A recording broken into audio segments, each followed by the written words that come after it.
Yes hello welcome बच्चों, welcome to SK ज्ञान channel. तो हम 10th आईसीएसई क्लास का केमिस्ट्री का चैप्टर कर रहे हैं, periodic properties and variation of properties.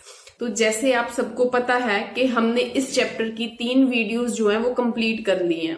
उन वीडियोस में पीरियोडिक टेबल के बारे में सारा स्टडी करा गया है कि पीरियोडिक टेबल असल में बना कैसे, जो हम आज पीरियोडिक टेबल यूज करते हैं वो कैसे बना, कौन कौन से केमिस्ट की कंट्रीब्यूशन है पीरियोडिक टेबल को बनाने के लिए, ठीक है, वो सारा कुछ स्टडी करा गया।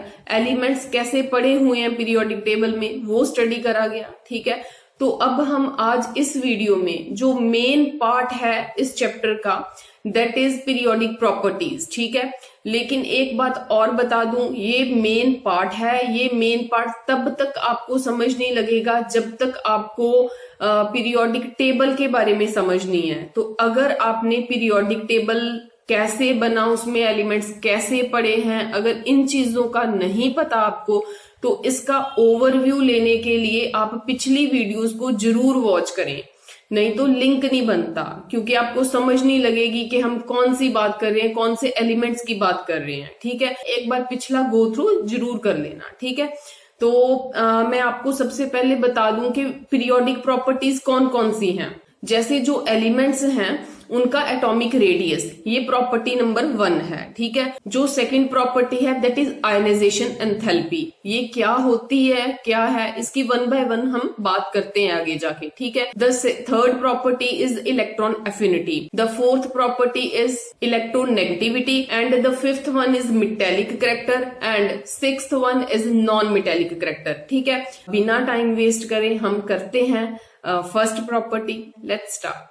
तो बच्चों फर्स्ट प्रॉपर्टी है एटॉमिक रेडियस। इसको आप नंबर 1 मार्क कर लो कि ये प्रॉपर्टी 1 है, ठीक है। इसे P1 मार्क कर लो, क्योंकि हमारे जैसे चैप्टर का नाम है वेरिएशन ऑफ प्रॉपर्टीज, ठीक है। तो सबसे पहले आपको एटॉमिक रेडियस के बारे में पता होना चाहिए कि एटॉमिक रेडियस होता क्या है, ठीक है। सबसे पहले ये पता होना चाहिए, उसके बाद में ये बाकी बात करेंगे हम, ठीक है। जैसे एटम है कोई भी, ठीक है, एटम का आपको पता है कि न्यूक्लियस जो है वो सेंटर में होगा। तो एग्जैक्टली सेंटर जो है वहां से लेके न्यूक्लियस का भी सेंटर, जो इस एटम का आउटर मोस्ट शेल है, वहां तक का जो डिस्टेंस है ना, वो उसका एटॉमिक रेडियस होगा। तो ये इसकी डेफिनेशन है, ठीक है। एक बात ये, दूसरी बात यहाँ पे ये कि जो एटॉमिक रेडियस होता है ना, वहीं से जो एटम है उसके साइज का पता चलता है। आप खुद सोचो, मेरे पास एक एटम का साइज ये है, एक ये है, ठीक है। तो इसका रेडियस क्या होगा, न्यूक्लियस के सेंटर से लेके आउटर मोस्ट शेल का जो डिस्टेंस है, इससे न्यूक्लियस के सेंटर से लेके आउटर मोस्ट जो डिस्टेंस है। अब देखो साइज किसका छोटा है, इसका साइज छोटा है क्योंकि उसका जो आर है ना वो भी स्मॉल है, इसका आर जो है वो ग्रेटर है, वो बड़ा है, ठीक है। तो जिसका रेडियस बड़ा है उसका जो साइज है वो भी बड़ा होगा, जिसका रेडियस छोटा है उसका जो साइज है वो भी छोटा होगा। इन बातों का आपको ख्याल रखना है, ठीक है। आपको सबसे पहले एटॉमिक रेडियस के बारे में पता होना चाहिए, उसकी डेफिनेशन करनी है। थर्ड बात आपको ये पता होनी चाहिए कि एटॉमिक रेडियस से ही एटम का साइज पता लगता है। उसके बाद आप लिखोगे कि फैक्टर्स कौन कौन से हैं, कौन कौन से फैक्टर्स हैं जिन पे एटॉमिक रेडियस डिपेंड करता है, ठीक है। Factors on which atomic radius depends. मैं यहाँ पे 2 नाम लिखने वाली हूँ, एक नाम है नंबर ऑफ शेल्स, दूसरा है न्यूक्लियर चार्ज, ठीक है। फैक्टर्स क्या होता है, फैक्टर्स होता है ये जो 2 नाम मैंने यहाँ पे लिखे हैं, अगर ये बढ़ते हैं, अगर ये इंक्रीज होते हैं, तो एटॉमिक रेडियस पे क्या फर्क पड़ेगा, इंक्रीज होगा कि डिक्रीज होगा, ठीक है। अगर ये छोटा होता है, नंबर ऑफ शेल्स कम होते हैं, तब एटॉमिक रेडियस पे क्या फर्क पड़ेगा। ऐसे ही अगर किसी का न्यूक्लियर चार्ज बढ़ता है, वो होता क्या है मैं वो बताती हूँ आपको। अगर न्यूक्लियर चार्ज बढ़ता है तब एटॉमिक रेडियस पे क्या फर्क पड़ता है, अगर कम होता है तब एटॉमिक रेडियस पे क्या फर्क पड़ता है, ठीक है। होप कि आपको बात क्लियर है कि फैक्टर्स किसे बोलते हैं, ठीक है। Factors on which atomic radius depends. अगर नंबर ऑफ शेल्स बढ़ते हैं या कम होते हैं तब एटॉमिक रेडियस कम होगा या बढ़ेगा, वो हम देखते हैं क्या होगा। अगर न्यूक्लियर चार्ज बढ़ेगा या कम होगा तब भी एटॉमिक रेडियस में वेरिएशन आएगी बच्चे। तो वही तो आपने पढ़नी है, वेरिएशन ऑफ एटॉमिक रेडियस। तो आपको यहाँ पे लिखना है factors on which atomic radius depends, किन किन पे डिपेंड करता है। एक है नंबर ऑफ शेल्स, दूसरा है न्यूक्लियर चार्ज। आप इन फैक्टर्स को डाउन द ग्रुप भी देखोगे एंड अलोंग द पीरियड भी देखोगे। जब आप डाउन द ग्रुप देखोगे तब आप एलिमेंट्स को स्टडी कैसे करोगे, ग्रुप वाइज। जैसे आपको मैंने पिछली वीडियोस में बताया कि ये ग्रुप 1 के एलिमेंट्स होंगे, यहाँ पे ग्रुप 2 के होंगे, यहाँ पे ग्रुप 3 के होंगे, ऐसे बताया ना। ऐसे एलिमेंट्स की स्टडी करोगे, ऐसे देखोगे उनका साइज बढ़ता है कि छोटा होता है, ठीक है।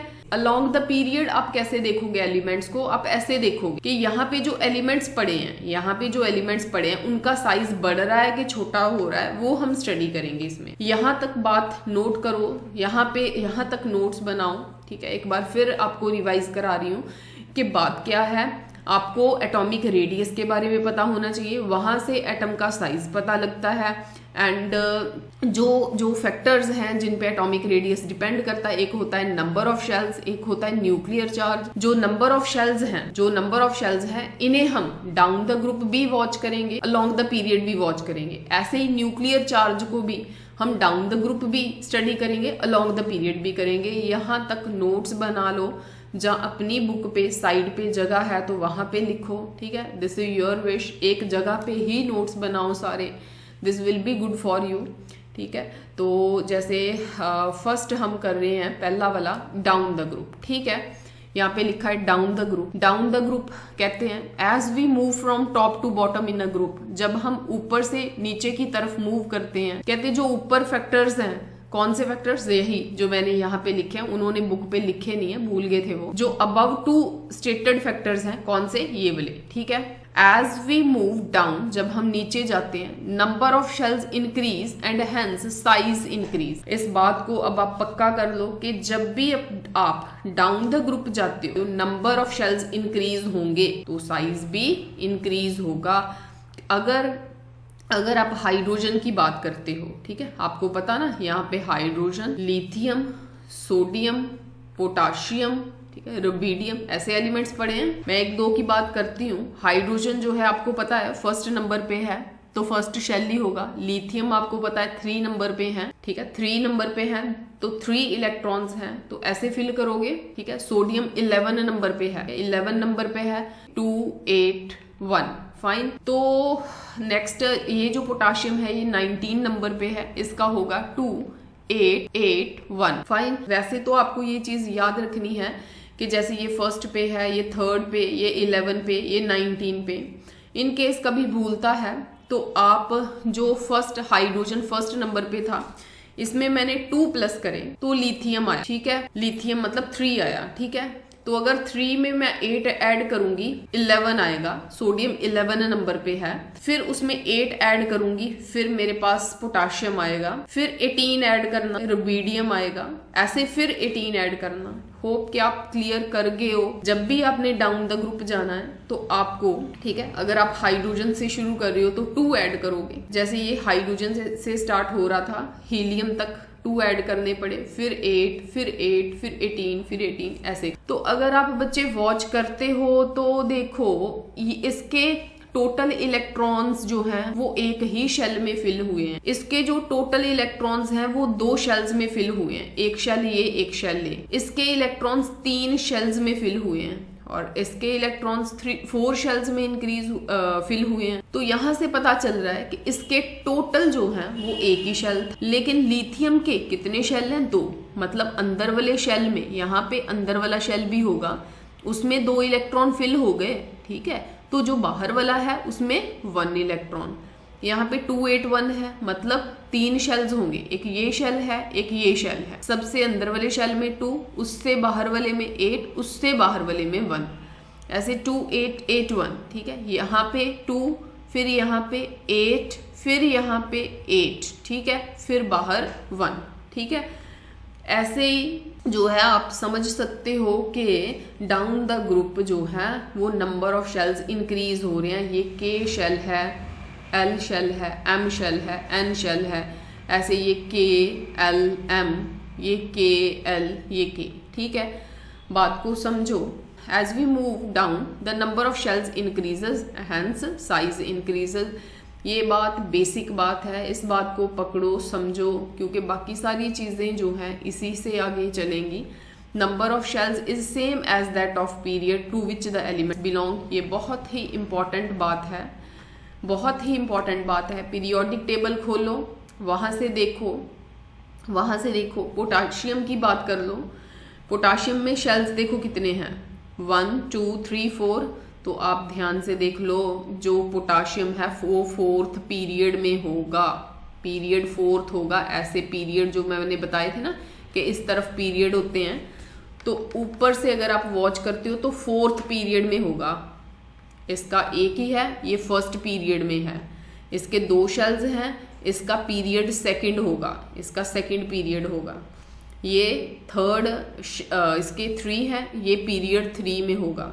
ठीक है, तो यहां से आपको 2 बातें पता चली हैं। Down the group size increase होता है क्योंकि नंबर ऑफ शेल्स इंक्रीज होते हैं, एक एक करके शेल इंक्रीज हो रहा है। ठीक है, जितने भी किसी में शेल्स होंगे, ठीक है, उतना ही उसका पीरियड का नंबर होगा, उतने उस पीरियड में वो लाई करता होगा। ठीक है, अब पहले न्यूक्लियर चार्ज समझो क्या है। किसी भी एटम के न्यूक्लियस में जो पड़े हुए प्रोटॉन्स हैं ना, प्रोटॉन्स में पॉजिटिव चार्ज होता है। ठीक है, यहाँ पे मैं छोटा छोटा हिंट लिख देती हूँ, आप नोट करी जाओ मेरी बात को। न्यूक्लियस जो होता है उसमें प्रोटॉन्स होते हैं, जो प्रोटॉन्स होते हैं उसमें पॉजिटिव चार्ज होता है, उसी को ही न्यूक्लियर चार्ज बोलते हैं एटम का। ठीक है, as we move down the group size increases, as a result hold of nucleus decreases, hence the valence electron shell still move away leading to increase in size। तो अभी आप देखो, जब आप ऊपर से नीचे की तरफ आते हो तो न्यूक्लियर चार्ज इंक्रीज होगा कि डिक्रीज होगा। जो न्यूक्लियस का होल्ड है ना to the outermost shell, ठीक है, शेल बढ़ने से, जैसे शेल बढ़ते जा रहे हैं ना, जो न्यूक्लियस का होल्ड है ना, जो न्यूक्लियस की अट्रैक्शन है ना, जो इसका चार्ज है ना, वो कम हो ही जा रहा है आउटर मोस्ट शेल के लिए। जैसे अगर आप फर्स्ट में देखते हो जिसका साइज सबसे छोटा है, उसमें जो न्यूक्लियस है ना वो आउटर मोस्ट शेल तक उसने ज्यादा अट्रैक्शन बना के रखी हुई है। ठीक है, जो सेकंड है उसमें साइज थोड़ा सा बढ़ गया। इसको आप जस्ट ऐसे समझ सकते हो जैसे कि टीचर क्लास में बैठा है और एक सर्कल बना हुआ है स्टूडेंट्स का। अगर तो टीचर सेंटर में है, उसने सारे बच्चों का ध्यान बहुत स्ट्रांगली अट्रैक्ट किया होगा अपनी तरफ। ठीक है, अगर साइज बढ़ जाता है तो बच्चे जो हैं वो थोड़ा कम सुनेंगे। अब यहाँ पे बच्चे नहीं बैठे, वो थोड़ा कम सुनेंगे टीचर को। ठीक है, अगर सर्कल थोड़ा और बड़ा हो जाता है तब क्या होता है, बच्चे और दूर हो गए टीचर से, तो वो जो है टीचर की आवाज भी अब नहीं सुन रहे।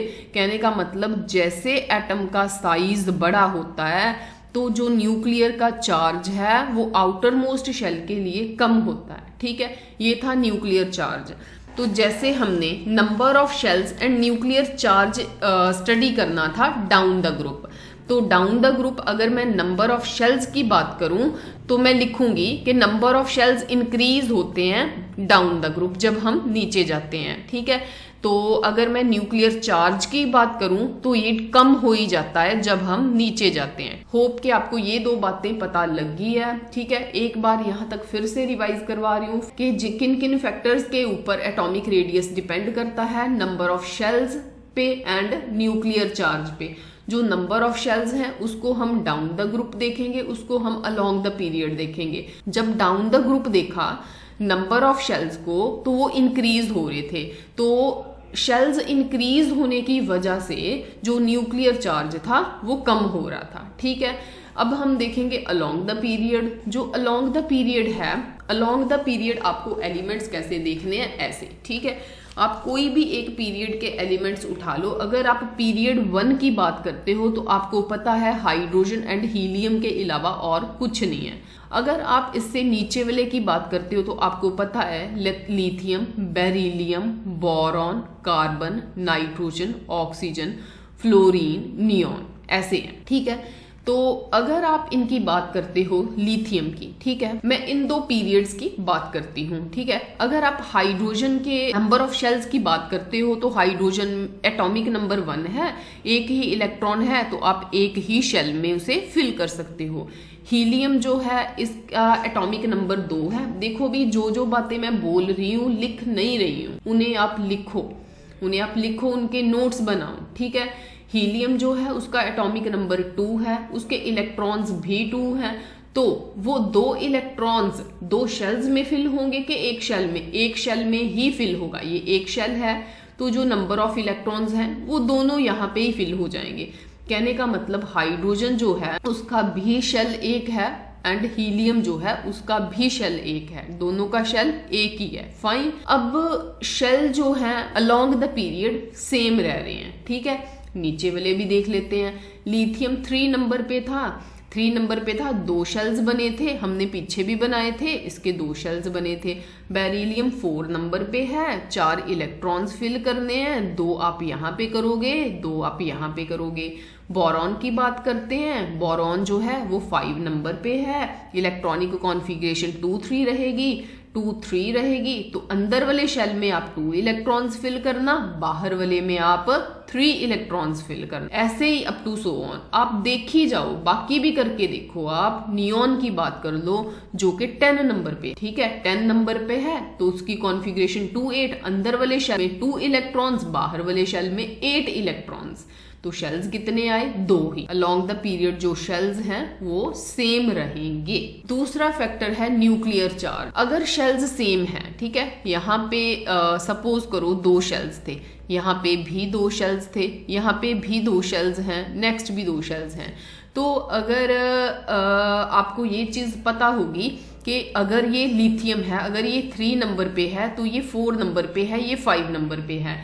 देखो शेल्स सेम रह रहे हैं, है ना, एक नंबर बढ़ रहा है लेकिन शेल्स सेम रह रहे हैं। जैसे मैंने आपको यहाँ पे बताया कि लिथियम के आउटर मोस्ट शेल में एक ही इलेक्ट्रॉन फिल होगा, जो बेरिलियम है, यहाँ पे कंसिडर कर लेते हैं कि ये लिथियम है, आउटर मोस्ट शेल में एक इलेक्ट्रॉन फिल होगा, बेरिलियम के 2 इलेक्ट्रॉन्स फिल होंगे, ठीक है, बोरॉन के 3 इलेक्ट्रॉन्स फिल होंगे। शेल्स तो सेम रह रहे हैं, है ना, यहाँ पे भी 2 शेल्स थे, यहाँ पे भी 2, लेकिन आउटर मोस्ट शेल में एक इलेक्ट्रॉन बढ़ रहा है। फाइन, एक इलेक्ट्रॉन बढ़ रहा है तो जो न्यूक्लियस है उसकी इसके लिए अट्रैक्शन ज्यादा होगी या इसके लिए? मैं फर्स्ट को एंड थर्ड को कंपैरिजन कर रही हूँ। किस शेल के लिए अट्रैक्शन ज्यादा होगी? जो न्यूक्लियस है वो पॉजिटिव चार्ज है, वहां पे पॉजिटिव चार्ज पड़ा है, उसने इस शेल के पड़े हुए इलेक्ट्रॉन्स को अपनी तरफ खींच लेना है, तो ये शेल जो है ये बड़ा होगा, ये शेल छोटा होगा, मतलब न्यूक्लियर चार्ज जो है वो इंक्रीज होता है अलोंग द पीरियड। ये आपने डाउन द ग्रुप स्टडी करा है। डाउन द ग्रुप जो नंबर ऑफ शेल्स हैं वो इंक्रीज होते हैं, जो न्यूक्लियर चार्ज है वो डिक्रीज होता है along the period. As we move from left to right along a period, the number of shells remain same. Number of shells क्या रहते हैं? Same. यही लिखाया मैंने आपको पीछे, ठीक है। पहली प्रॉपर्टी क्या थी? नंबर ऑफ शेल्स, तो नंबर ऑफ शेल्स क्या रहते हैं? Same, but magnitude of nuclear charge increases. ये कौन सी प्रॉपर्टी है? सेकेंड प्रॉपर्टी थी न्यूक्लियर चार्ज वाली, वो इंक्रीज होती है due to increase in nuclear charge. Nuclear charge बड़ा होने की वजह से जो इलेक्ट्रॉन्स थे ना आउटर मोस्ट ऑर्बिट में, वो बहुत ज्यादा अट्रैक्ट होते हैं with greater force and outermost shell is drawn closer and closer. वो पास आई जाता है न्यूक्लियस के, तो एटॉमिक साइज रिड्यूस हो जाता है, डिक्रीज हो जाता है, तो इसमें एटॉमिक साइज क्या रहेगा? इंक्रीज, ठीक है। इसमें एटॉमिक साइज बड़ा ही रहेगा। क्यों बड़ा रहेगा? क्योंकि जो एटॉमिक साइज है वो किस पे डिपेंड करता है? Number of shells and nuclear charge. Number of shells बढ़ी जाते हैं, बढ़ते हैं, तो न्यूक्लियर चार्ज नहीं बढ़ पाता। न्यूक्लियर चार्ज जो है वो शेल्स बड़े होने की वजह से नहीं उन पे अटैक कर पाता, ठीक है। न्यूक्लियर चार्ज इंक्रीज नहीं होता, तो ओवरऑल हम कहें, ठीक है, जो डाउन द ग्रुप है वो एटॉमिक रेडियस जो है वो इंक्रीज होगा, ठीक है। यहाँ पे बताया हुआ है, जैसे lithium, sodium, potassium, rubidium, caesium, वही जो मैंने डिस्कस करा है वही है। जैसे ये 3 नंबर पे, ये 11 नंबर पे, 19 नंबर पे, इनकी बात मैंने आपको कर दी है, कॉन्फ़िगरेशन भी पीछे मैंने कर दी है। देखो इनका साइज बढ़ रहा है, साइज इसलिए बढ़ रहा है क्योंकि ये 2 शेल्स में फिल हो रहे हैं, ये 3 शेल्स में फिल हो रहे हैं। शेल्स नहीं उन्होंने बनाए, सिर्फ साइज शो करा है। तो वही मतलब है कि अगर इसके 2 शेल्स बने थे तो इसके जो है वो 3 शेल्स बने होंगे, तो इसके जो है वो 4 शेल्स बने होंगे, तो इसके जो है वो 5 शेल्स बने होंगे। दैट्स वाई जो साइज है वो डाउन द ग्रुप इंक्रीज हो रहा है। ओवरऑल ये आपको टेबल दिया हुआ है, इसकी बात भी मैंने आपको बता दी। तो ठीक है, तो इसका टेबल देखो आप, लिथियम का साइज फिर बेरिलियम का छोटा हो रहा है। रीजन ये है कि जो न्यू इलेक्ट्रॉन्स हैं वो उसी शेल में ऐड हो रहे हैं, नए शेल में ऐड नहीं हो रहे। पिछले वाले में नए शेल में ऐड हो रहे थे, एक शेल बढ़ रहा था, अगर नंबर ऑफ इलेक्ट्रॉन्स बढ़ रहे थे तो शेल भी बढ़ रहा था। इसमें शेल नहीं बढ़ पा रहा, इलेक्ट्रॉन बढ़ते हैं तो जो न्यूक्लियस है उसकी अट्रैक्शन आउटर मोस्ट जो ऑर्बिट है उसके लिए ज्यादा होती है, इसलिए साइज जो है वो छोटा हो जाता है। ठीक है, जैसे यहाँ पे बताया एटॉमिक नंबर 3, 4, 5, वही जो मैंने पीछे एग्जांपल ली है वो, ये उनका न्यूक्लियर चार्ज होता है। जितना किसी का एटॉमिक नंबर है उतना ही उस पर न्यूक्लियर चार्ज होगा। ये कॉन्फ़िगरेशन है, फाइन। और ये जो है ये उनका एटॉमिक रेडियस है। एक बात आपने नोट करनी है, सिर्फ लास्ट वाले को छोड़ के, सिर्फ नियॉन को छोड़ के बाकी सबका साइज जो है वो सक्सेसिवली डिक्रीज होगा। ठीक है, इसका छोटा है, इसका छोटा है, इसका छोटा है। देखो वैल्यू भी देखो ऊपर 1.52, ठीक है, 1.06, 0.88, 0.77, 0.70, 0.66, 0.64, लेकिन ये बढ़ गई है वैल्यू। ठीक है, इसका रीजन हम डिस्कस करेंगे। सिर्फ जो नोबल गैसेस हैं उनमें आने वाला जो एलिमेंट है उसका साइज प्रीवियस वन से छोटा नहीं होगा, बड़ा होगा। उसका रीजन मैं आपको डिस्कस करवाती हूँ, ये एक इम्पॉर्टेंट क्वेश्चन बन गया आपके लिए। फाइन, तो यहाँ पे देखो electrons are added in same shell, yes same shell में ही ऐड हो रहे थे। न्यूक्लियर चार्ज इंक्रीज हो रहा था, यस हो रहा था। जो आउटर मोस्ट इलेक्ट्रॉन्स थे they are attracted towards the nucleus strongly, yes hence size decreases. ठीक है, तो यहाँ पे वो नोट दिया हुआ है। The atomic radii of inert gases, inert gases कौन सी थी? ये तो आपने पीरियड नंबर 2 के एलिमेंट उठाए ना, पीरियड नंबर 2 के उठाए, उसके एंड वाला एलिमेंट नियॉन है, फिर ये पीरियड 2 के हैं। ठीक है, ऐसे ही पीरियड 3 के उठाओ, उसका जो एंड वाला होगा, तो अगर आप पीरियड 1 की बात करते हो तो यहाँ पे होगा हीलियम। ठीक है, यहाँ पे है नियॉन, नेक्स्ट होगा आर्गन। ऐसे ही अगर आप पीरियड 4 की बात करते हो तो यहाँ पे होगा क्रिप्टन। ठीक है, मैं हर एक पीरियड के एंड वाले एलिमेंट की बात कर रही हूँ। एंड वाले एलिमेंट का जो साइज है उससे प्रीवियस वन के कंपैरेटिव बड़ा होगा। तो ये सारे एलिमेंट्स मिला के आपको पता क्या बनते हैं? नोबल गैसेस बनते हैं। वो लिखा कहता है atomic radii of inert gases, ये सारी इनर्ट गैसेस हैं, आर लार्जर, इनके साइज बड़े थे, than those of proceeding elements. Yes, इससे जो पिछले वाला एलिमेंट था, इससे पिछले वाला बेसिकली है नहीं, यहाँ पे हाइड्रोजन है, इससे पिछले वाला जो एलिमेंट था उसका साइज, इससे पिछले वाला एलिमेंट, इससे पिछले वाला एलिमेंट, उनके कंपैरेटिव इनका साइज छोटा होना चाहिए, लेकिन छोटा नहीं है, बड़ा है, लार्जर है than those of proceeding element. इसका रीजन सुनो, अगर मैं इसकी बात करूं, अगर मैं फ्लोरीन एंड नियॉन की बात करती हूँ, दोनों की, बाकियों की आप खुद करना। ठीक, फ्लोरीन 9 नंबर पे है, नियॉन 10 नंबर पे है। फ्लोरीन में 2-7 इलेक्ट्रॉन्स फिल करोगे, इसमें 2-8, अंदर वाले शेल में 2 इलेक्ट्रॉन, बाहर वाले शेल में 7 इलेक्ट्रॉन। ठीक है, 2-4, ठीक है, 2-6, ठीक है, 1-7, तो यहाँ पे 2 इलेक्ट्रॉन्स यहाँ पे अंदर। ठीक है, 8 इलेक्ट्रॉन्स यहाँ पे, 2-4, 2-6, 2-8। ठीक है, इलेक्ट्रॉन में रिपल्शन होती है क्योंकि ये भी नेगेटिवली चार्ज्ड है, ये भी नेगेटिवली चार्ज्ड है, इसमें रिपल्शन होती है। लेकिन किस केस में ज्यादा होगी?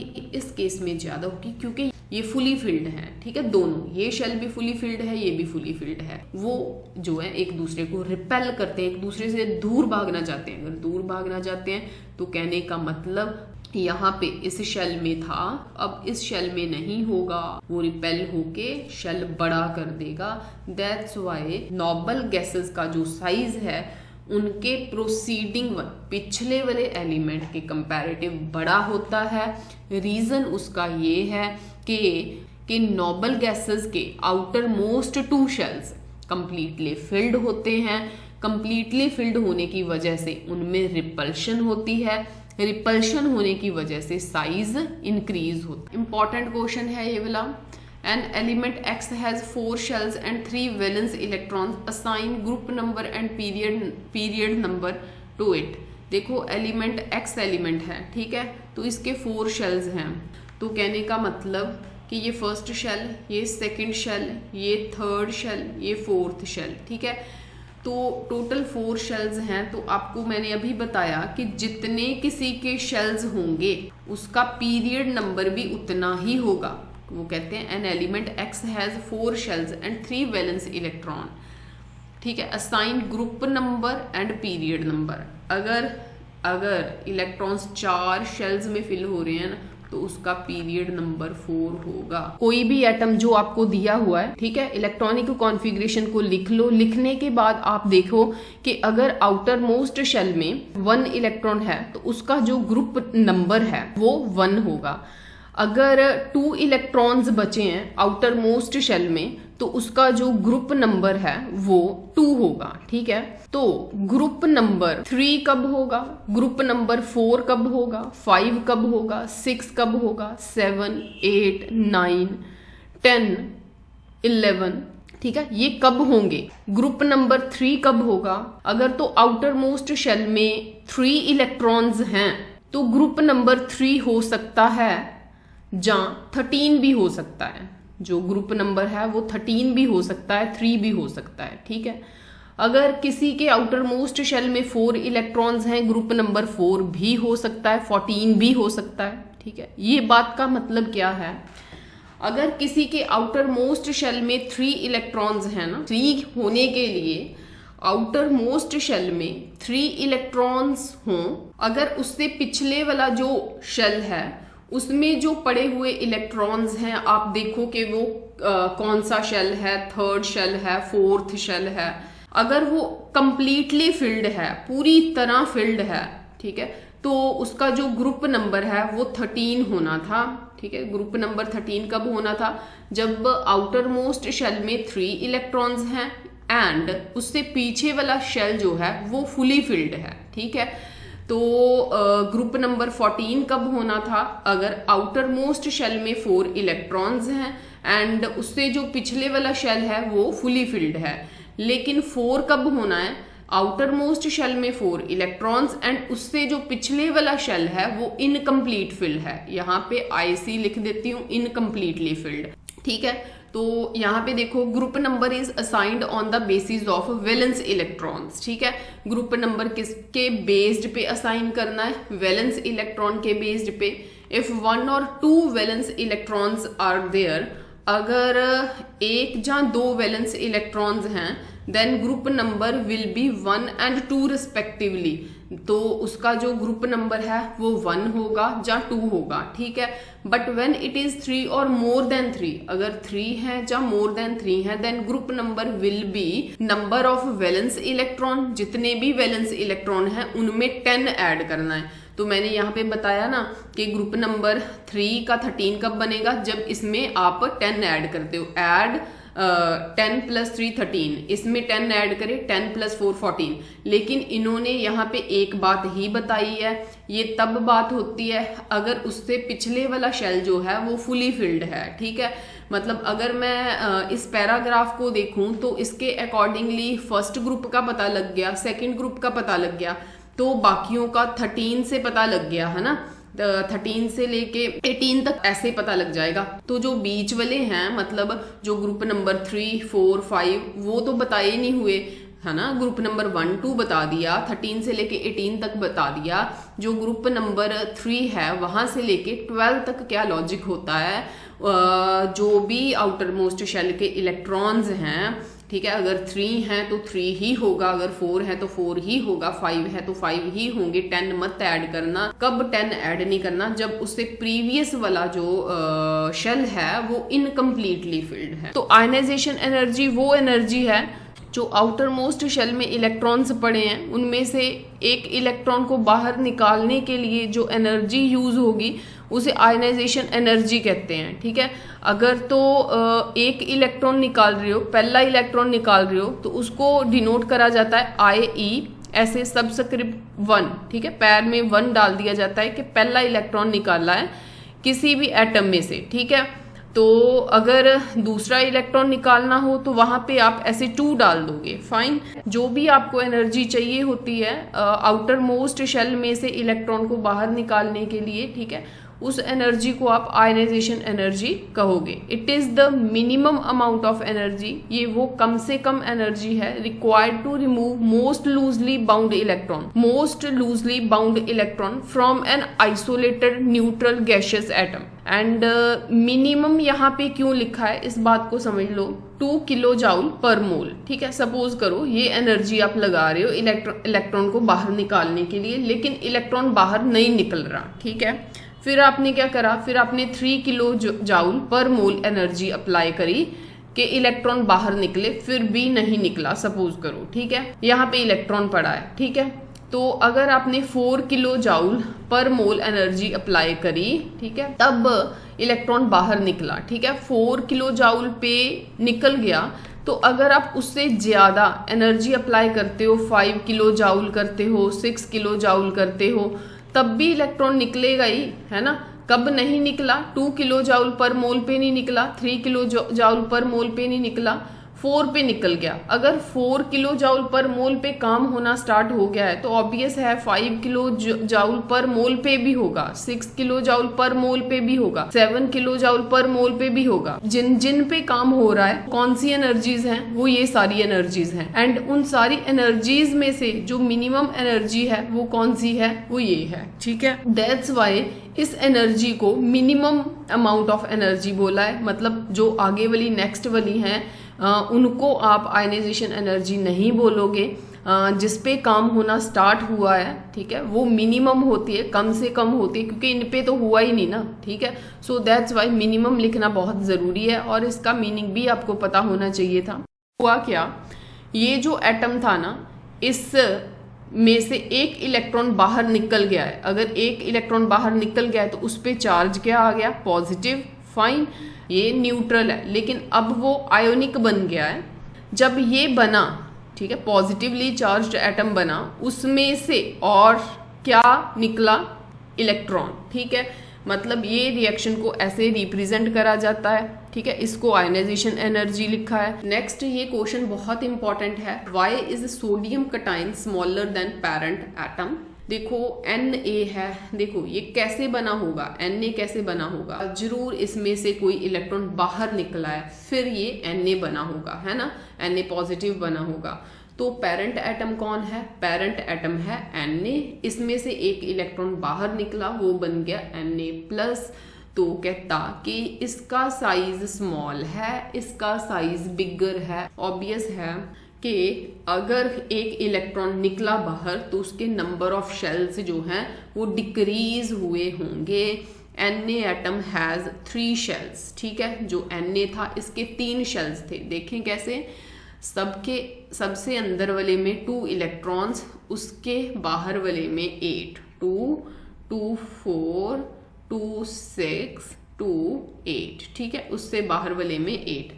Na atom has 3 shells whereas Na plus ion has 2 shells, ठीक है। तीसरा वाला शेल जिसमें एक इलेक्ट्रॉन है, ठीक है। अब इस इलेक्ट्रॉन को बाहर निकालना था, जब ये इलेक्ट्रॉन बाहर निकला तो क्या रिप्रेजेंटेशन हुई, ये रहे अंदर वाले इलेक्ट्रॉन्स 2, 2, 4, 2, 6, 2, 8, ये तो निकल गया ना, आउट हो गया ना, ठीक है। तो ये बच गया आपका पॉजिटिवली चार्ज्ड। पहले 3 शेल्स थे, देखो 1 2 3, अब कितने हैं? 2 शेल्स हैं। Na atom has 3 shells, yes, whereas Na plus ion has 2 shells, yes। एक रीजन ये है। तो दूसरा रीजन देखो क्या है, जैसे जब Na था तो 11 इसका एटॉमिक नंबर है, तो 11 ही उसमें इलेक्ट्रॉन है, 11 ही प्रोटॉन है। जब उसमें से एक इलेक्ट्रॉन बाहर निकल जाता है ना, तो पता उसमें 10 इलेक्ट्रॉन्स बचते हैं, लेकिन हमने प्रोटॉन को निकालने का कोई प्रोसेस थोड़ी करा, प्रोटॉन उतने ही हैं। तो दोनों में से स्ट्रॉन्ग इफेक्ट किसका है, प्रोटॉन का कि इलेक्ट्रॉन का? प्रोटॉन का। तो जो प्रोटॉन है वो क्या करता है, वो ज्यादा असर डालता है, मतलब इलेक्ट्रॉन को अपनी तरफ खींचने के लिए। यहाँ पे दोनों इक्वल थे चार्ज, अब जो प्रोटॉन है उसका चार्ज जो है वो ज्यादा स्ट्रांग हो गया एज कंपेयर टू इलेक्ट्रॉन, तो वो इलेक्ट्रॉन्स को अपनी तरफ खींचता है। ठीक है, क्यों खींचता है? क्योंकि इलेक्ट्रॉन का चार्ज बढ़ गया। इन Na positive ion effective nuclear charge increases. ठीक है, Na प्लस ये था ना, इसमें कहता इफेक्टिव न्यूक्लियर चार्ज इंक्रीज हो गया। ठीक है, हैव टू होल्ड, कितने इसको इलेक्ट्रॉन होल्ड करने हैं? 10। As a result, valence electron are held more close to the nucleus and hence the size decreases। तो जो वैलेंस इलेक्ट्रॉन है, ठीक है, वो न्यूक्लियर का चार्ज इंक्रीज होने की वजह से ज्यादा क्लोज लाई करते हैं, इस वाई जो साइज है वो छोटा हो गया। ओवरऑल अगर मैं इसका समरी आपको बताऊं कि जो Na एंड Na प्लस में से इसका साइज स्मॉलर होता है। ठीक है, इसका साइज जो है वो बिगर होता है। रीज़न क्या है? फर्स्ट रीज़न ये है कि जो Na पॉजिटिव है, ठीक है, कौन? जो Na पॉजिटिव है इसको 10 इलेक्ट्रॉन्स होल्ड करने होते हैं, ठीक है, 11 प्रोटॉन्स के द्वारा। तो ये स्ट्रॉन्ग है पिछले के कंपैरिजन।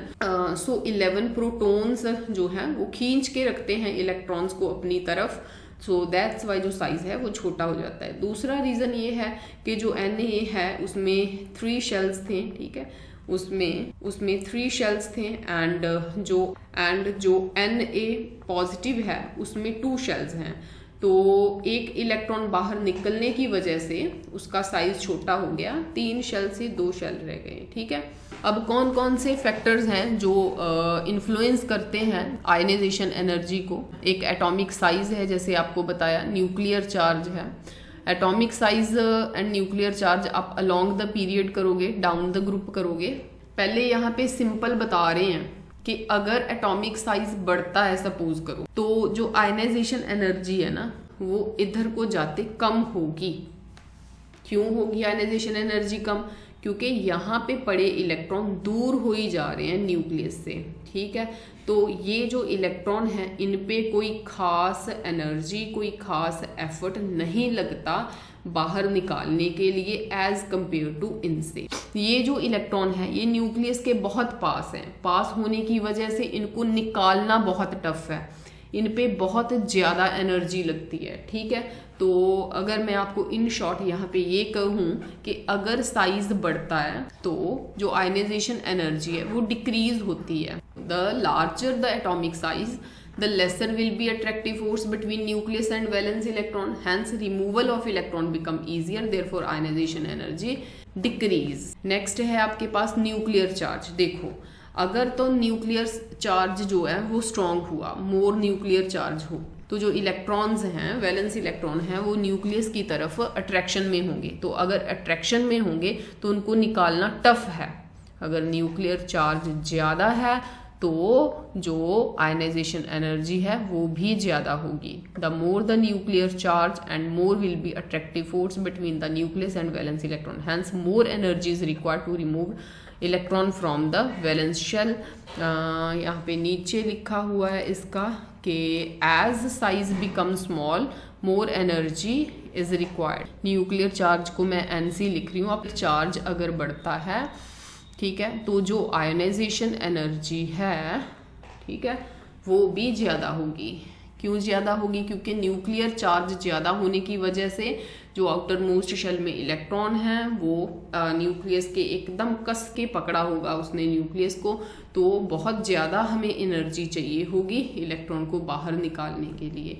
तो अगर साइज जो है सो दैट्स वाई यहाँ पे ये चीज लिखी हुई है कि as size becomes small, as size become small, अगर साइज छोटा होता है, साइज छोटा कब होगा, अगर न्यूक्लियर चार्ज बड़ा होगा तो ज्यादा एनर्जी चाहिए होगी, ठीक है। तो इसको आप डिस्कस करोगे, अलोंग द पीरियड भी डिस्कस करोगे, डाउन द ग्रुप भी करोगे, सेम एज जैसे मैंने आपको पीछे करवाया कि आप इसके जो है वो नोट्स बना लो कि जो आयनाइजेशन एनर्जी है, ठीक है, उसके आपने करने हैं फैक्टर्स। कौन कौन से फैक्टर्स हैं, नंबर ऑफ शेल्स एंड दूसरा है न्यूक्लियर चार्ज, न्यूक्लियर चार्ज, ठीक है।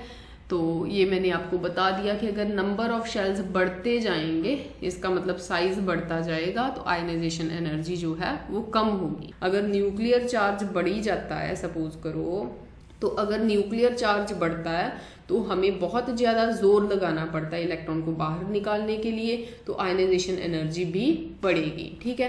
तो ये दो फैक्टर्स को हम करेंगे, डाउन द ग्रुप भी करेंगे, ठीक है, डाउन द ग्रुप भी करेंगे एंड अलोंग द पीरियड भी करेंगे। जब आप डाउन द ग्रुप करते हो सपोज, तो क्या होगा, जैसे यहाँ पे पहले अलोंग द पीरियड है, अब देखो अलोंग द पीरियड डिस्कस करो, एटॉमिक नंबर इंक्रीजेस, यस, जब हम अलोंग द पीरियड जाते हैं एटॉमिक नंबर इंक्रीज होता है एक एक से, जैसे इन्होंने एग्जांपल ली है 11, 12, 13, यस होता है, आप कोई और भी ले सकते हो, ठीक है। तो एटॉमिक नंबर इंक्रीजेस, ठीक है। तो वैलेंस इलेक्ट्रॉन इंक्रीजेस, यस, एक एक करके वैलेंस इलेक्ट्रॉन भी इंक्रीज होगा। तो न्यूक्लियर फोर्स इंक्रीजेस, क्यों न्यूक्लियर फोर्स इंक्रीजेस, ये इसलिए इंक्रीजेस क्यों जो एक एक इलेक्ट्रॉन है बढ़ रहा, वो सेम शेल में बढ़ता है, सेम शेल में बढ़ता है, ठीक है। इसका यहाँ पे लिख दो, क्योंकि जो इलेक्ट्रॉन ऐड हो रहा है, ठीक है, वो सेम शेल में हो रहा है, ये लिख दो यहाँ पे, ठीक है, सेम शेल में हो रहा है। तो साइज डिक्रीजेस, यस, साइज छोटा होगा, अगर साइज छोटा हो ही जा रहा है तो आयनाइजेशन एनर्जी क्या होगी, बढ़ेगी, ज्यादा जोर लगेगा इलेक्ट्रॉन को बाहर निकालने के लिए। तो जैसे हम वेरिएशन करते हैं आयनाइजेशन एनर्जी की, फर्स्ट है अलोंग अ पीरियड, जो एटॉमिक नंबर था वो एक एक करके बढ़ा। अगर यहाँ पे देखती हूँ, लिथियम का जो एटॉमिक नंबर है वो 3 है, बेरिलियम का 4, 5, 6, 7, ठीक है, 8, 9, 10, जितना किसी का एटॉमिक नंबर होता है उतने नंबर ऑफ इलेक्ट्रॉन्स होते हैं, ठीक है। As we move from left to right along a period, atomic size decreases. Atomic size क्यों डिक्रीज होता था, क्योंकि जो एक एक इलेक्ट्रॉन ऐड हो रहा है ना, ये हमने पीछे बात कर ली है, वो हम बार बार रिपीट नहीं करेंगे। जब भी हम नेक्स्ट वाले एटम के पास जाते हैं ना, तो आप ध्यान से देखो कि शेल सेम रहता है। अगर शेल सेम रहता है तो कहने का मतलब जो नया इलेक्ट्रॉन आया ना, वो उसी शेल में एडजस्ट हो रहा है, तो जिसकी वजह से न्यूक्लियर का चार्ज इंक्रीज होता है। तो न्यूक्लियर चार्ज इंक्रीज होने की वजह से साइज छोटा हो जाता है, जो एटॉमिक साइज है डिक्रीज होता है। अब आप अपने माइंड में ये बात फिट कर दो, बार बार ये बात नहीं होगी कि अलोंग द पीरियड जाते हो तो साइज छोटा होता है। As we move from left to right along a period, atomic size decreases.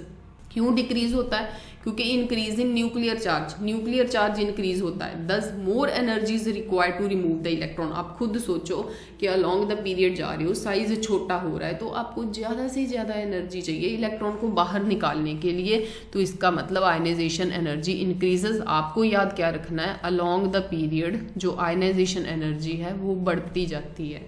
इस पे 520 एनर्जी लगी, यहाँ पे ज्यादा जोर लग रहा है 899, तो इसमें कम हुई है। क्यों कम हुई है, इसका रीजन आपके सिलेबस में है तो डिस्कस किया जाएगा, ठीक है।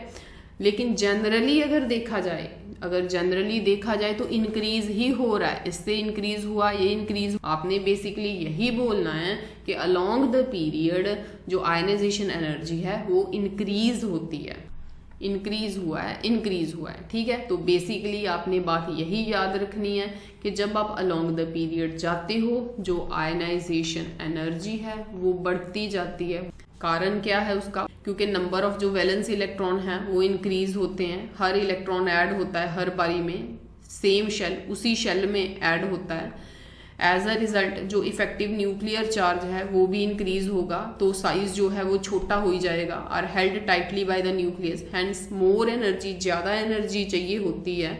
जो इलेक्ट्रॉन्स हैं वो more tightly, more they are held tightly by the nucleus, then ज्यादा एनर्जी चाहिए होती है, so ionization energy along the period ज्यादा होती है। डाउन द ग्रुप बड़ी सिंपल सी बात है, साइज जो है वो बढ़ रहा है, साइज बढ़ रहा है तो ये जो इलेक्ट्रॉन है इससे बहुत टाइटली बाउंड नहीं है, आराम से निकल सकते हैं, तो फिर आयनाइजेशन जो एनर्जी है वो क्या होती है, कम होती है। ठीक है, as we move from top to bottom in a group, जो एटॉमिक साइज है वो बढ़ रहा है, साइज की बात आ रही है ना, साइज की बात आ रही है ना, एटॉमिक साइज की।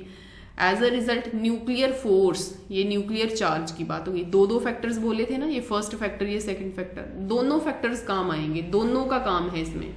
ठीक है, तो दैट्स वाई जो आयनाइजेशन एनर्जी है वो कम होती है। यहाँ पे भी होगा ionization energy increases because valence electron increases same shell, effective nuclear charge की बात आई यहाँ पे, जो सेकेंड फैक्टर था। ठीक है, एंड नंबर ऑफ शेल्स जो थे वो सेम थे। ठीक है, सेम शेल, ये क्या है, ये फर्स्ट फैक्टर। जहां पे भी आप देखोगे आपको ये दोनों फैक्टर्स की बात करी होगी। ठीक है, इसमें जो आयनाइजेशन एनर्जी है वो क्या होती है, वो डिक्रीज होती है। इन्होंने एग्जाम्पल ली है, डाउन द ग्रुप के लिए एग्जाम्पल ली है, ग्रुप नंबर 1 के एलिमेंट्स हैं ये। ठीक है, उनका एटॉमिक नंबर बताया हुआ है, इसका मैंने मेथड बताया आपको, 8 + 8 + 18 ऐड करके। ठीक है, आप एलिमेंट्स निकाल सकते हो, ये उनकी आयनाइजेशन एनर्जी है। डाउन द ग्रुप कम होनी चाहिए, 520 से 498, 419, 403, 375। डाउन द ग्रुप जो है वो डिक्रीज हो रही है, मतलब जो आयनाइजेशन एनर्जी है वो डाउन द ग्रुप डिक्रीज हो रही है। आपको वैल्यूज याद नहीं करनी। ठीक है, helium has highest ionization energy in periodic table, क्योंकि हीलियम जो है ना, हीलियम इसके 2 इलेक्ट्रॉन्स हैं और एक शेल है, और इस शेल में 2 ही इलेक्ट्रॉन आने चाहिए थे। ये जो शेल है वो न्यूक्लियस के वेरी क्लोज है। Caesium has lowest ionization energy in the periodic table as we don't consider francium as it is radioactive. तो जो सीजियम है इसकी सबसे कम आयनाइजेशन एनर्जी होगी। इन बातों का आपको ध्यान रखना है, याद रखना है, नोट्स बनाने हैं।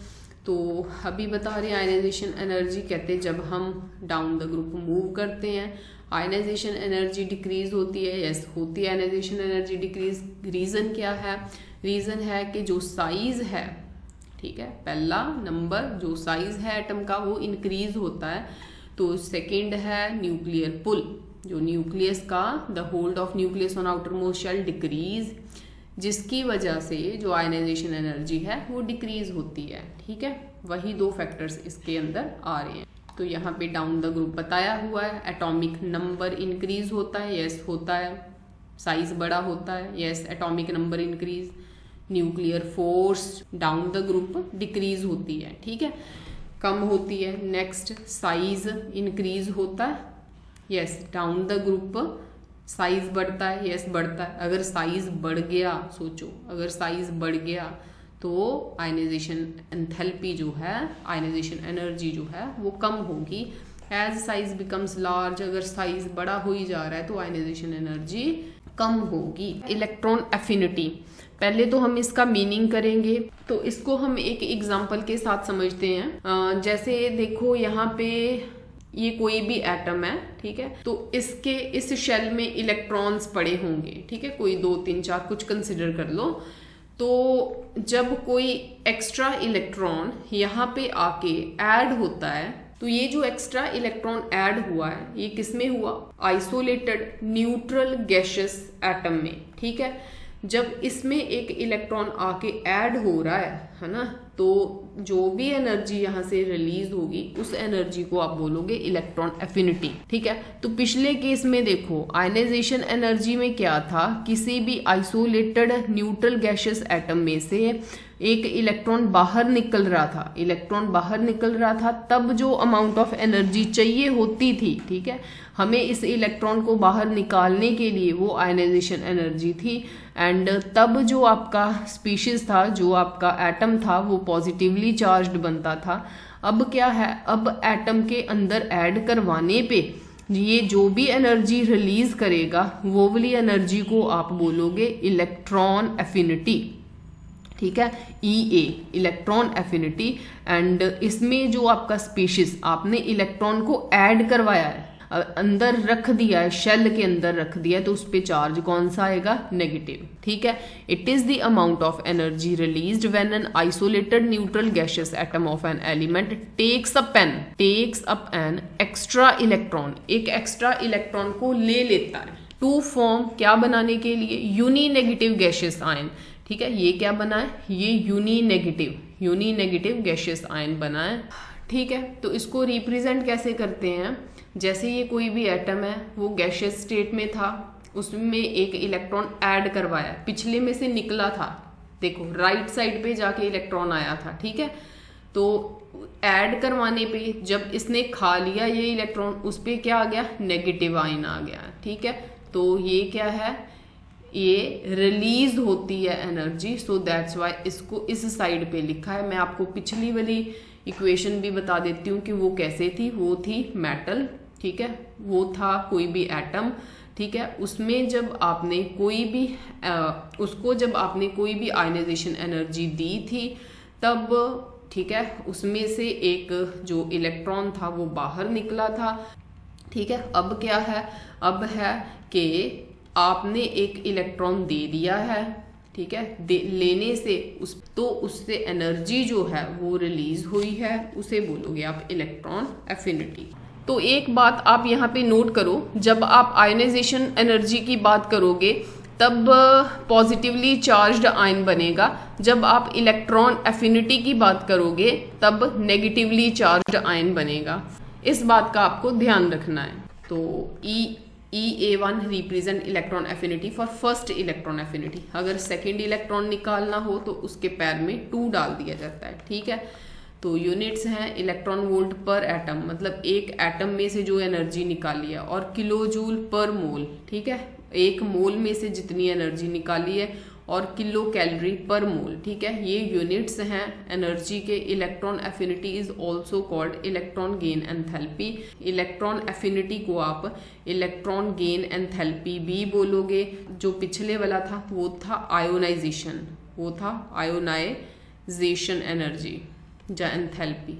ठीक है, मिक्स नहीं करने आपने नाम। ठीक है, तो इनको आप ध्यान में रखो। तो नेक्स्ट है factors which influence electron affinity. तो इसके फिर से 2 फैक्टर्स हैं, एक तो है नंबर ऑफ शेल्स, ठीक है, दूसरा है न्यूक्लियर चार्ज। इन दोनों को, इसको भी, इन दोनों को आप डाउन द ग्रुप भी स्टडी करोगे, अलोंग द पीरियड भी करोगे। ठीक है, जो नंबर ऑफ शेल्स हैं उसको इसने अभी एटॉमिक साइज लिख दिया है, वो कोई चक्कर नहीं, आप नंबर ऑफ शेल्स लिख सकते हो। ठीक, एटॉमिक साइज है। अब आप देखो कि अगर तो साइज छोटा है, ठीक है, अगर साइज छोटा है किसी भी एटम का, हम 2 जनों की कंपैरिजन करते हैं, एक इसका और एक इसका। ठीक है, आपने इलेक्ट्रॉन ऐड करवाना है, इसमें जल्दी से हो जाएगा कि इसमें जो बड़े वाला है ना, उसका जो आउटर मोस्ट शेल है ना, उसकी अट्रैक्शन न्यूक्लियस की तरफ कम है, इसकी ज़्यादा है, सो इसमें फटाफट हो जाएगा। एक कंडीशन होती है कि उसमें इलेक्ट्रॉन्स के बैठने की जगह होनी चाहिए, मतलब खाली जगह होनी चाहिए। तो वैसे जो स्मॉलर साइज है, ठीक है, उसकी इलेक्ट्रॉन एफिनिटी ज़्यादा होगी। The smaller the atomic size the more will B electron affinity. छोटे साइज की इलेक्ट्रॉन एफिनिटी ज़्यादा होगी। रीजन क्या है? Because the attractive force between the nucleus and additional electron, जो नया इलेक्ट्रॉन ऐड हो रहा है उसमें और न्यूक्लियस में अट्रैक्शन ज़्यादा होगी स्मॉलर एटम्स के लिए। जो हेलोजन्स हैं, पीरियोडिक टेबल में देखो, अगर आप पीरियोडिक टेबल में देखते हो तो अभी तक जितना भी आपने स्टडी करा, हर एक शेल का क्या हाल होता है, जब भी आप अलोंग द पीरियड जाते हो, हेलोजन तक जाते हो, हेलोजन का साइज छोटा होता है। अगर सपोज करो इसका साइज बड़ा भी होगा इससे, तो इतना होगा, है ना, ठीक है, ऐसे ही होगा, कुछ ऐसे होगा, है ना, या इसको और बड़ा लेती हूँ इससे, तो होप कि आप बात समझ रहे हो। ठीक है, ऐसे ही था, डाउन द ग्रुप साइज बढ़ रहे थे, इसको थोड़ा बड़ा करती हूँ। ठीक है, डाउन द ग्रुप साइज बढ़ रहे थे, अलोंग द पीरियड साइज छोटे हो रहे थे, है ना। तो जब तक आप हेलोजन तक पहुँचते हो, तो जिस भी एटम को देखते हो, आप इसको देखते हो तो इसका साइज पिछले वालों से छोटा है, इसका पिछले वालों से छोटा है, इसका पिछले वालों से छोटा है। तो आपको पता है बच्चे, जो हेलोजन है वो फ्लोरीन, क्लोरीन, ब्रोमीन, आयोडीन है। तो आपको ये भी पता होगा कि इस पे नेगेटिव चार्ज भी आपने देखा होगा। इसका यही रीज़न है कि इसकी इलेक्ट्रॉन एफिनिटी ज़्यादा है, क्योंकि जो हेलोजन्स हैं इनका स्मॉलर साइज होता है as compare to previous atoms. तो दैट्स वाई इनकी एफिनिटी, इनकी इलेक्ट्रॉन को खींचने की एफिनिटी ज़्यादा होती है, ठीक है। सो दैट्स वाई इन पे नेगेटिव चार्ज शो होता है। इस बात को आप नोट करो। Halogens have smaller size and hence have high electron affinity, whereas जो अल्कली मेटल्स है ना, वो पता कौन सी थी, इनको कंसिडर कर लो, ठीक है। बीच में से ऐसे डैश डैश डाल लो कि बीच और भी एलिमेंट हैं। जो अल्कली मेटल है ना, इनका साइज सबसे बड़ा है, ठीक है, बिगर, जो फर्स्ट ग्रुप वाली थी, ग्रुप 1 वाली थी, ठीक है। तो उनकी लोएस्ट एफिनिटी होती है, इनकी सबसे कम एफिनिटी होती है। ये बात नोट करने वाली है, ठीक है। नेक्स्ट है न्यूक्लियर चार्ज। अब आप देखो, अगर तो न्यूक्लियर चार्ज बड़ा स्ट्रांग है तो इलेक्ट्रॉन खुशी खुशी ऐड होगा। इलेक्ट्रॉन एफिनिटी जो है, the more the nuclear charge the more will B electron affinity, ठीक है। इलेक्ट्रॉन खुशी खुशी ऐड हो रहा है, खुशी खुशी ऐड हो रहा है तो उसकी इलेक्ट्रॉन एफिनिटी ज़्यादा है। इलेक्ट्रॉन के लिए उसकी अट्रैक्शन या इलेक्ट्रॉन लव उसके लिए ज़्यादा है। Because increase in nuclear charge, अगर न्यूक्लियर चार्ज बड़ा होगा, increase the attractive force between the nucleus and additional electron की तरफ जो उसकी अट्रैक्शन है वो ज़्यादा होती है, ठीक है। तो जैसे मैंने आपको बताया कि ये आप दोनों प्रॉपर्टीज़ को along the period and down the group study करोगे। अलोंग द पीरियड अगर हम बात करें तो अलोंग द पीरियड जो साइज़ है वो छोटे हो ही जाते हैं, साइज छोटे हुई जाते हैं तो इलेक्ट्रॉन एफिनिटी जो है वो इंक्रीज होगी, ठीक है। As we move from left to right along a period, atomic size तो कम हो रहा है, yes. Magnitude of nuclear charge increase हो रहा है, yes. Therefore incoming electron attracted more by the nucleus, yes. Hence electron affinity increases, ठीक है। कुछ एक्सेप्शंस हैं इसकी। Consider the elements of second period. Second period के एलिमेंट हैं लिथियम, बेरिलियम, बोरॉन, नियॉन तक लिखे हैं, एटॉमिक नंबर लिखे हैं नीचे, उनकी इलेक्ट्रॉनिक कॉन्फ़िगरेशन लिखी है, न्यूक्लियर चार्ज लिखा है, उसकी इलेक्ट्रॉन एफिनिटी देखो। एक्सेप्शन बेरिलियम की एक्सेप्शन है, ठीक है, नाइट्रोजन की एक्सेप्शन है, एंड ठीक है, जो नियॉन है उसकी इलेक्ट्रॉन एफिनिटी 0 है, क्योंकि नियॉन को नहीं चाहिए, इलेक्ट्रॉन नियॉन को नहीं चाहिए, उसके कंप्लीटली फिल्ड है। देखो नियॉन के इनर शेल में 2 इलेक्ट्रॉन एंड उसके जो आउटर मोस्ट शेल है 2, 2, 4, ठीक है, 2, 6, 2, 8, 10 इलेक्ट्रॉन्स होने चाहिए थे ना, 2, 8 यहाँ पे लिखा है, ये देखो, अंदर वाले में 2, बाहर वाले में 8, ठीक है। तो क्यों चाहिए होगा इसको इलेक्ट्रॉन, इसको इलेक्ट्रॉन नहीं चाहिए, सो इसकी जो इलेक्ट्रॉन एफिनिटी है वो 0 है। तो नोट 1, ठीक है, जो नोबल गैसेस है उनकी 0 इलेक्ट्रॉन एफिनिटी होती है, क्योंकि उनकी एक्स्ट्रा स्टेबिलिटी होती है, as their octet are complete and have no tendency to take up extra electron, लेने की टेंडेंसी नहीं होती। जब आप along the period जाते हो, न्यूक्लियर चार्ज इंक्रीज होता है, साइज डिक्रीज होता है, होल्ड ऑफ न्यूक्लियस इंक्रीज होता है। अगर साइज छोटा हो रहा है तो इलेक्ट्रॉन पे जो होल्ड है वो इंक्रीज होता है, तो इलेक्ट्रॉन एफिनिटी इंक्रीज होती है। तो इनकी एक्सेप्शन है। वैसे तो ये आपके सिलेबस का पार्ट नहीं है, ठीक है, इनको आप हायर क्लास में पढ़ोगे। तो अगर हमें कहीं पे दिखी यहाँ पे टेक्स्ट में तो हम जरूर इसको स्टडी करेंगे। तो जैसे नेक्स्ट है डाउन द ग्रुप। अब आप सोचो, जब आप डाउन द ग्रुप जाते हो तो साइज बड़ा होता है, साइज बड़ा होता है तो जो एक एक्स्ट्रा इलेक्ट्रॉन आना है यहाँ पे, उसका होल्ड न्यूक्लियस की तरफ कम होता है। तो न्यूक्लियस उन इलेक्ट्रॉन को होल्ड इतनी स्ट्रांगली नहीं कर सकता, जिसकी वजह से इलेक्ट्रॉन एफिनिटी डिक्रीज होती है, ठीक है। As we move from top to bottom, nuclear charge and atomic size increases, yes. Nuclear charge increase होता है, एटॉमिक साइज इंक्रीज होता है।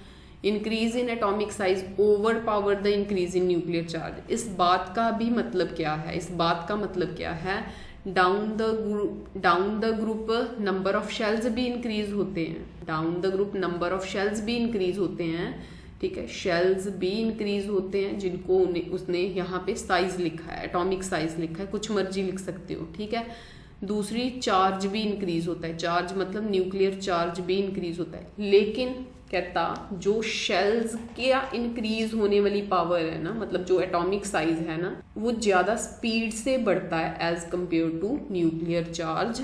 अगर न्यूक्लियर चार्ज भी बढ़ेगा तो वो साइज को छोटा कर देगा। दोनों में से पावर किसकी ज्यादा होती है? शेल्स बढ़ने की पावर ज्यादा होती है। तो जो एटॉमिक साइज होता है, ठीक है, उसकी पावर ज्यादा होती है बढ़ने की एज कंपेयर टू साइज, ठीक है। सो दैट्स व्हाई ओवरऑल अगर हम यहाँ पे ये बात करें कि डाउन द ग्रुप साइज बढ़ता है, ये कहना चाहते हैं साइज बढ़ता है तो इलेक्ट्रॉन एफिनिटी डिक्रीज होती है, क्योंकि इलेक्ट्रॉन का होल्ड न्यूक्लियस की तरफ वो कम होता है, ठीक है। तो यहाँ पे ये दिया हुआ है, न्यूक्लियर चार्ज दिया हुआ है। देखो यहाँ पे इसकी एक्सेप्शन दिख रही है हमें, जैसे 3.80 यहाँ पे होना चाहिए था, ये यहाँ पे होना चाहिए था, मतलब डाउन द ग्रुप जो है इलेक्ट्रॉन एफिनिटी वो डिक्रीज होती है, लेकिन यहाँ पे क्यों इंक्रीज हो रही है? मतलब 3.60 के बाद 3.80 है, क्यों इंक्रीज हो रही है? तो इसका रीजन यहाँ पे बताया हुआ है। जैसे यहाँ पे फ्लोरीन है, यहाँ पे क्लोरीन है, यहाँ पे ब्रोमीन है। इसका साइज अगर इतना है तो इसका साइज इतना होगा, तो इसका साइज इतना होगा।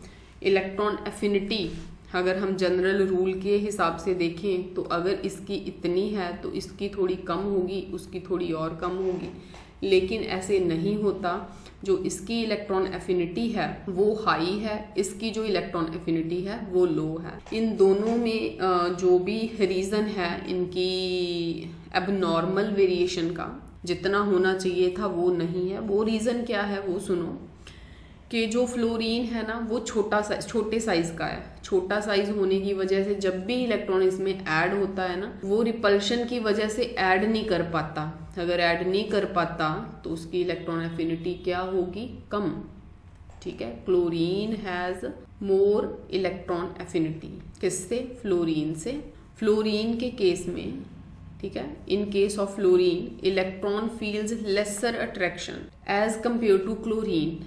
क्लोरीन के केस में इसमें इलेक्ट्रॉन की अट्रैक्शन कम होती है due to smaller size of fluorine, ठीक है। सो दैट्स वाई उसकी इलेक्ट्रॉन एफिनिटी कम है, इसकी इलेक्ट्रॉन एफिनिटी ज्यादा है, क्योंकि इसमें जो इलेक्ट्रॉन है वो फटाफट जाके बैठ जाते हैं, ठीक है। डाउन द ग्रुप साइज बढ़ रहा है, yes. Effective nuclear charge decrease हो रहा है, न्यूक्लियर चार्ज यस डिक्रीज हो रहा है, क्योंकि जो साइज है वो ज्यादा स्पीड से इंक्रीज हो रहा है, तो इलेक्ट्रॉन एफिनिटी जो है वो कम होगी साइज बढ़ने की वजह से। जैसे आपने आयनाइजेशन एंथैल्पी वाले केस में किया था, why sodium ion has smaller size as compare to sodium, ठीक है। तो ऐसे ही यहाँ पे है, अनायन की बात करी, ठीक है। क्लोरीन लिख सकते थे लेकिन उन्होंने लिखा नहीं, उन्होंने वाई की एग्जांपल ली है कि अगर हम वाई नेगेटिव एंड वाई को कंपैरिजन करें, इनमें से बिगर साइज किसका था? पेरेंट एटम जो है उसका बिगर साइज था, इसका स्मॉलर साइज है। लेकिन इसमें जो नेगेटिव आयन है उसका बड़ा साइज है, जो पेरेंट एटम है उसका स्मॉलर साइज है। इसका रीजन वो पूछ रहे हैं कि इसका रीजन क्या है, तो इसका जो रीजन है ये आपने खुद करना है, आंसर आपके सामने है, आपने खुद स्टडी करना है। एंड अगर आपको कोई डाउट रहता है इस चीज़ को पढ़ने में, सॉल्व करने में, तो आपने बताना है कि जो भी अनायन है, अनायन मतलब नेगेटिव चार्ज, कटायन मतलब पॉजिटिव चार्ज, जो भी अनायन है उसका साइज बिगर क्यों होता है, ठीक है। इसका साइज बिगर है, ठीक है, इसका साइज बिगर है, इसका साइज स्मॉलर है। लेकिन जो Na+ वाले केस में था, जो जिस पे चार्ज पड़ा था वो स्मॉल था, जिस पे चार्ज नहीं पड़ा था, प्लस का साइन नहीं पड़ा था, जो न्यूट्रल था वो क्या था? वो बिगर था, ठीक है। ये चीज़ आपने, इसका आंसर आपने स्टडी करना है, ठीक है। डाउट होगा तो आप बताना हमें। नेक्स्ट है which will have greater electron affinity, oxygen और फ्लोरीन, दोनों में से इलेक्ट्रॉन एफिनिटी किसकी ज्यादा है, ये स्टडी करना है। Comment on electron affinity of noble gases की इलेक्ट्रॉन एफिनिटी के बारे में मैंने आपको बता दिया है कि उनकी इलेक्ट्रॉन एफिनिटी होती नहीं है, 0 होती है।